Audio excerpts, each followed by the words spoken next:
What's up, guys? Klingle here, and I have for you all today the second part in the 3.0 challenge. As of this game, which is pretty early in the series, it's only the second episode, like I just said, my kill to death and win to loss are both still above 3, which I'm really proud about.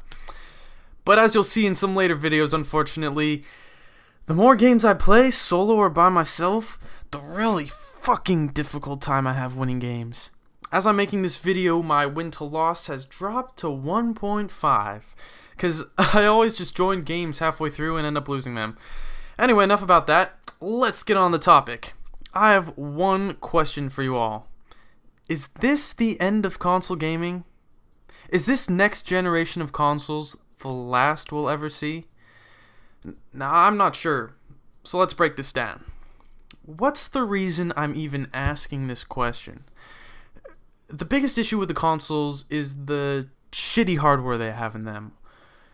It's decent when it's first released compared to computers, but by the time fall of 2014, which is next year, comes around, the graphics and the processors will already be out of date. Now, I bought the highest end MacBook Pro, an Apple computer, a year ago, last summer before I went to college.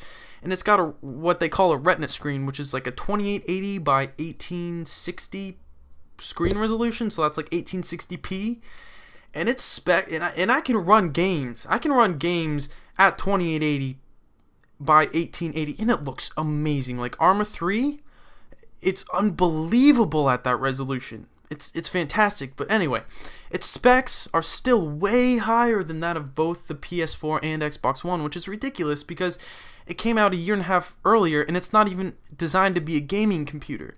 It's made by Apple, which is they're just not known for being a gaming company.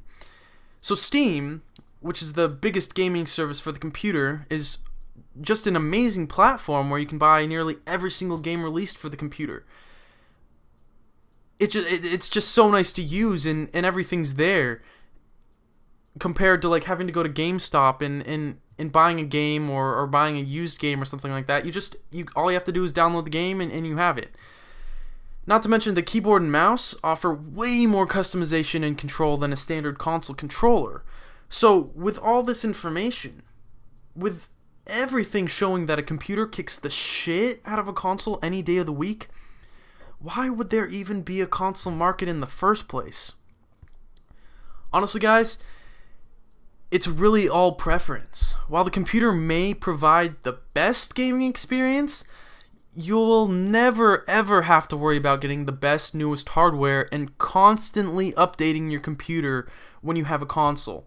Someone might spend $1,000, probably a lot more, over the course of the 7-year PS3 and Xbox 360 lifespan. Like, back in 2006 when they came out, I can almost guarantee if you're buying a graphics card every 2 or 3 years and then updating your processors, that's gonna be at least $1,000, which is $600 more than you would have paid for the Xbox 360, for example. But with the console, you're guaranteed the same playing ground as everyone else. There's no need to spend any more money on it. It's a one-time flat fee for consistent gaming. Not only that, but a lot of people, me included, really prefer using a controller over a mouse and keyboard. Now, I bought COD 4, Far Cry 3, and Fallout New Vegas this past year for the computer because I didn't have a 360 at school, which sucked. And it took me a while to get used to the mouse and keyboard. But while I eventually ended up liking them, I still found myself back at the console because that's just what I've grown up with, and it's what I prefer. But that doesn't mean one is better than the other. It's just all what you want with your gaming. And lastly, there are some games that come out for consoles that never make it to the computer. Now, there aren't many, but some blockbuster hits either won't get released on the computer or will be delayed anywhere from months to years after the initial console release. So back to the original question. Is this next generation of consoles the last generation of consoles? I honestly don't think so. With the amount of sales still coming in from console games, I really don't see reason companies would stop selling them on the consoles. I can almost predict a change in console gaming within the next 10 years. We'll still have consoles, but it'll be moving towards a more probably PC-like system where it's updated more frequently, or towards kind of a full console makeover, maybe turning the systems into like a virtual gaming type of experience or something along those lines. I mean, I can't imagine we'll still have the exact same like computer-like console 10 years from now as we do today. They've got to do something different, or else there won't be any more console gaming. But I'm sure they'll come up with things.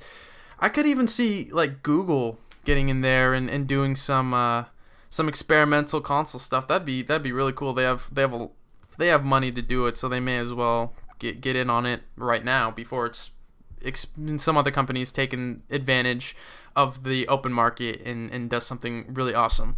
It's just way too hard to say right now. With all the advances in technology that we've seen in the past 7 years, even from the last generation of consoles to right now, there's really no telling where we'll be 10 years from now.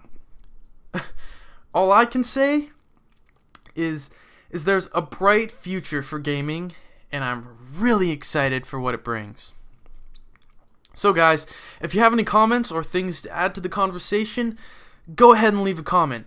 Be sure to hit that like button and subscribe if you want to see more videos like this.